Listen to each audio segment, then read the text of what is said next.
Have you ever been in a situation where you needed to get something done across organizational boundaries? You needed to collaborate with other organizations, and you found yourself in a coalition, and you found yourself on a conference call in that coalition, and you thought, if I have to do this one more time, I'm just going to do something desperate. Well, you're not alone. Working in coalitions, working with other people, getting together with other people as you're pursuing your vision for making a change in the world, making the world a better place, is one of the most challenging and daunting things we ever have to do. And what I want to do today is share with you a framework for doing collaboration differently. But first, let's dwell a little bit in the pain of old school coalitions. And, look, lots of us have the scars from working in coalition. If you've ever advocated for something, if you've ever come together, again, across those organizational boundaries, trying to get lots of different folks to work towards a common purpose, it can really get painful. And a lot of us maybe have this perspective that we would do almost anything rather than work in a coalition. And in fact, we only end up in a coalition when everything else has failed, and we also have a high tolerance for shared pain and suffering. I don't know where these two are going, but you really have to wonder sometimes if you're just going in circles and torturing each other the whole time. So I want to just talk a little bit about this framework that we use all the time here, the pillars of joyful impact. These really translate also into personal commitments. And the first of these is about getting visionary. It's prioritizing visionary social impact over your ego-driven needs. And we all know that those ego-driven needs, part of the reason that working in coalitions is so difficult and challenging is because those ego-driven needs can come up so much. Get real. This is the second commitment. Seek and speak the truth to everyone, including yourself. And again, one of the reasons that working in coalitions can be so challenging is because it feels like nobody is actually leveling with each other. Nobody is really sharing the truth or the reality as they see it. There's so much going on kind of behind the scenes and back channeling. And get together. Treat others with consideration, not contempt. This is really the heart of what I want to talk about today, and how there's a different way to work together that transcends some of these old patterns. And lastly, the fourth commitment is about getting better. It's about committing to daily pursuit of personal growth and joy across all the areas of your life. And finding a better way to work with other people is certainly a part of getting better. So we're going to focus today on this piece around getting better and treating others with consideration, not contempt. And in order to do that, we've got to set aside, this old kind of model of coalition. And listen, I know some of you have, I'm sure, and I have also had some good experiences in coalitions, but way too often when you're trying to collaborate across organizational boundaries, it just feels like you're walking down 3 miles of bad road. So the other reason I want to talk about this is this book that I'm working on. And, the fact that organizations that are making social change, working together, get tangled up so much in coalitions has a lot to do with what's wrong with philanthropy and how funders can show up differently to help create a space where collaboration can happen differently. So I'm really putting this out there. If you are on the front lines working with others, or if you are a funder trying to help other people collaborate, this approach, partnership brokering, is something that really has a lot to offer. So thankfully, there is a better way, and it's called partnership brokering. It's really just a fresh approach to collaboration in the face of complexity. And the secret to it is naming and taming individual interests, the overriding individual interests that so often when we're in a coalition, those individual interests are unspoken, but they kind of trump the actual collective interest. But because we don't name them and because we don't try to tame them, they take over and they really make the process of collaboration extremely difficult.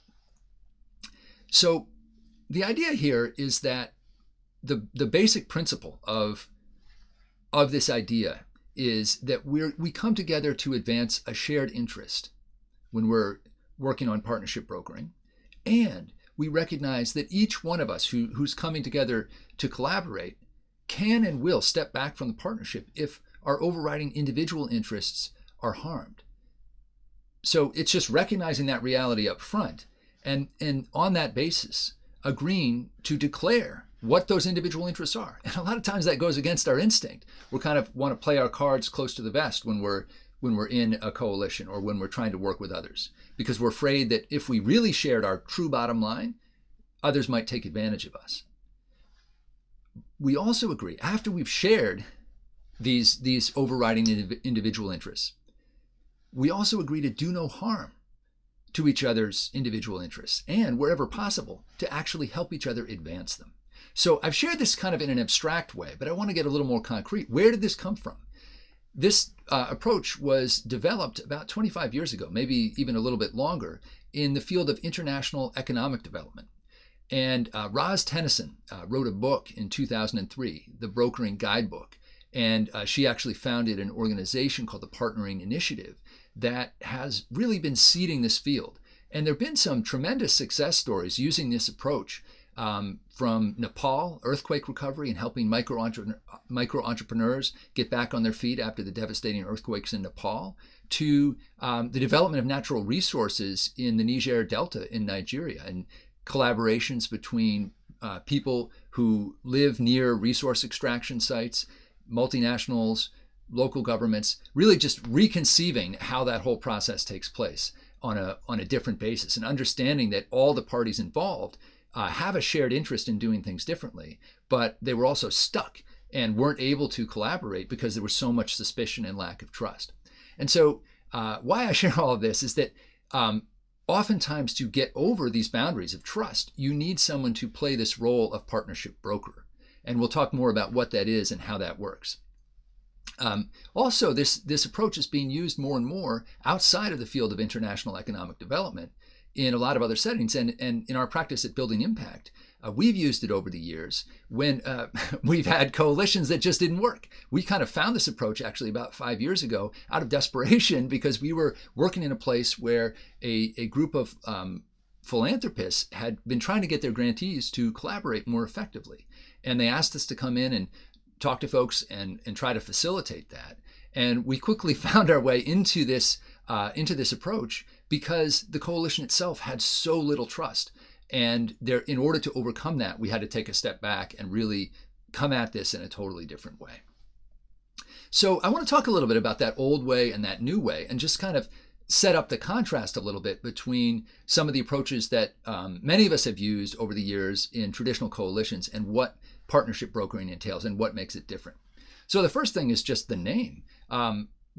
A lot of times we refer to coalitions kind of the old way, and instead I'm suggesting what we're talking about today is partnership tables is one way to think about it. What about the power dynamics? Well, in a traditional coalition, in theory, everyone is equal, and that's sort of what everyone says. But in reality, when push comes to shove, might makes right. And people do what they have to do to kind of, even among friends and allies, get what they really need to, get their bottom line taken care of, even as they're, have said that they're going after this collective interest. So what about power dynamics with a partnership table? Well, all participants treat each other with respect and acknowledge the reality of differing levels of interest and influence. And this is a really important point. And this gets back to that principle of getting together, to treat each other with consideration and not contempt. And also the idea of getting real, right? Seek and speak the truth to each other and yourself. You really have to acknowledge that, yes, we're going to treat everyone with consideration and respect. And part of doing that is being real about what the different parties are bringing to that table. And some folks who come to the table are going to have a high level of interest in whatever the shared outcome is. And they're also going to have a high level of influence, meaning they're in a position to do a lot to help bring that shared outcome about. There may be other parties who are highly interested in that shared outcome, but aren't in a position where they have a lot of influence over making it happen. And if you don't name those dynamics and chart them out, and really, if people disagree about levels of influence, like have that discussion. Because very often, some folks who think they have a lot of influence actually don't, or they may be completely missing a larger system, and they may be missing the influence that parties they haven't even thought about might have if they kind of opened up their aperture and saw the system that they're already embedded in. So there's a lot of work that partnership brokers can do to help people get real with each other when they're seeking to work together about what each party is really bringing to that collaboration. What about the role of individual interests? Well, we've talked about this before. In kind of old school coalitions, individual interests are undeclared. They're almost viewed as like illegitimate. You're supposed to be just there for the collective interest. But the reality, of course, is that people can't divorce their individual interests, their organizational survival imperative. They can't set that aside. Maybe they need, to land this in a certain way so that a particular funder or investor is going to continue supporting them. Maybe they have some internal staffing requirement that, they don't feel they can share, but is going to drive how they show up in that coalition. So there's a lot of suspicion and speculation about all of that behind the scenes in a traditional coalition. But when you use partnership brokering, and this is, kind of the radical step here, the partnership broker and all the parties involved go through all of that in advance. And those individual interests are explicitly declared. And so and not only are they explicitly declared, but you actually agree to advance each other's individual interests wherever you can. Because you know that if a party to this collaboration doesn't get their individual interests met, their kind of key overriding individual interests, if those aren't met, they're going to step away from the partnership. They're not going to show up, and it's going to hurt the effort to achieve the collective aim. And so for that reason, you do that additional work of and the challenge of sharing that, getting through that. And that's, again, why the broker can really be helpful, because a lot of times people aren't willing to share those individual interests out in front of a big group, but they might be willing to do it one-on-one with someone who plays that role of a broker. What about negotiation between the partners when they don't agree? Well, in traditional coalitions, sometimes that's just zero sum. That's like win-lose. I get my way or not, and we kind of fight it out. The idea with partnership brokering is, no, we're going to actually use interest-based bargaining, which is what the Harvard Negotiation Project teaches. It's just a better technology for reaching agreement. And it's really trying to create win-win. And not to be naive, there are situations where you can't always have a win-win. But it's amazing how often we overlook the potential because we don't get imaginative enough, and we're not trusting enough, we're not willing enough to share our bottom line and discover where the win-wins might actually be. How do we resolve conflicts? Old way is like, work it out if you can and fight it out if you can't. New way is often the conflict resolution is laid out in a partnership agreement that the parties come together and they actually agree how they're going to resolve their differences if they arise. And again, the broker can play a really important role in helping make that work. What about the perspective of people who are part of one of these collaborations? Well, the old way is what we said, with the kitten on top of that turtle. You just endure it when there's no other way forward. Whereas with partnership brokering, it's actually something you seek out because it creates the opportunity not only to go after the shared interest, but also perhaps to develop new allies in pursuing your individual interests as well. So this may sound like magic. It may sound like, okay, this is great, but like you can't actually do this in real life. Well, you can. And there are hundreds of people who are trained and who are doing this in the field of international economic development to great effect and have been doing it for decades. The fact that many of the rest of us haven't heard about this is too bad, because it really does work. And there are 5 simple steps that you follow. So I'm just going to walk you through those steps, and I'll also share with you some resources if you want to dig deeper in this and even go get trained in it. That's also an option. But you can honestly get started doing this simply by trying this out and learning as you go. So the first step, and I'll walk through these in more detail: hypothesize, map, establish the collaboration, operate it, and then evaluate it. So let's talk about each of those. So hypothesize. Really, you want to ask yourself, what's the issue and why is partnership potentially valuable? There are a lot of times, when it's not worth actually using partnership brokering because we don't need the partnership. And we don't need to make the effort to do everything that it requires to do this well and with trust and in a high quality way. But there are a bunch of times when we really do need to collaborate. We do need to make this investment. So the lowest threshold might simply be sharing information, that there's value in that. We don't necessarily need to use this technology just for sharing information, but even if that's our only objective, it can be helpful to create a basis of shared trust just to do that. What about sharing costs, risks? This is another reason people come together is, hey, if something doesn't work out, or maybe we can share the risk or the efficiency of having many people come together. A big reason that people will use this is when there's strength in numbers, when You all have the same thing, but you have little pieces of it, and you need to put those pieces together. Whether that's legislative advocacy, where you need to add up people's political base in order to create a winning coalition, or maybe it's simply resources, and you're trying to embark on a project, a program that needs a lot of resources, so you need multiple organizations pooling together.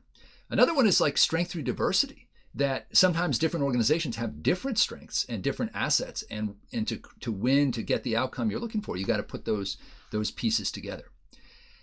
Another one is like, look, we're stuck. We've tried everything in our organization individually, and we don't know how to move forward. But what if we pool our thoughts, our creativity with some fellow travelers and see if we can get a breakthrough that way? Sharing values. Sometimes it actually is just an act of trust and faith in shared values that we know we want to work together. This feels like the right thing to do. And then, of course, there's the mandate. Sometimes we live in a world where external parties are saying, hey, you need to collaborate, or we require you to collaborate. And this happens a lot in philanthropy, where funders, really want to see collaboration. And so they establish as a condition of their grant, hey, these parties all have to work together. And so you can find yourself thrust into a situation where you need to figure out how to work more effectively together.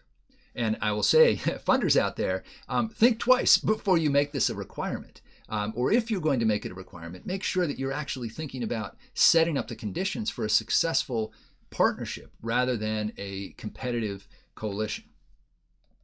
So the step 2 is to map the whole situation. And this, again, is where the broker can play a really key role, figuring out who's out there with relevant shared interests and influence on the common challenge. And it can be really helpful to lay this out in a 2x2.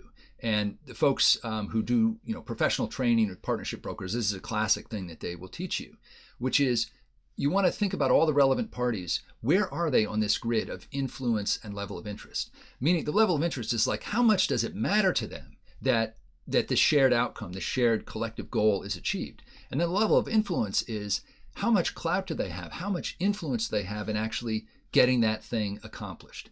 And what you're likely going to find is that, you also, of course, have to map overriding individual interests, right? So you want to situate every potential partner on this grid and then map out, like, what's their bottom line, their walk away from the table. Meaning that if this individual interest is not satisfied, they're out of here. They're not going to be part of the partnership.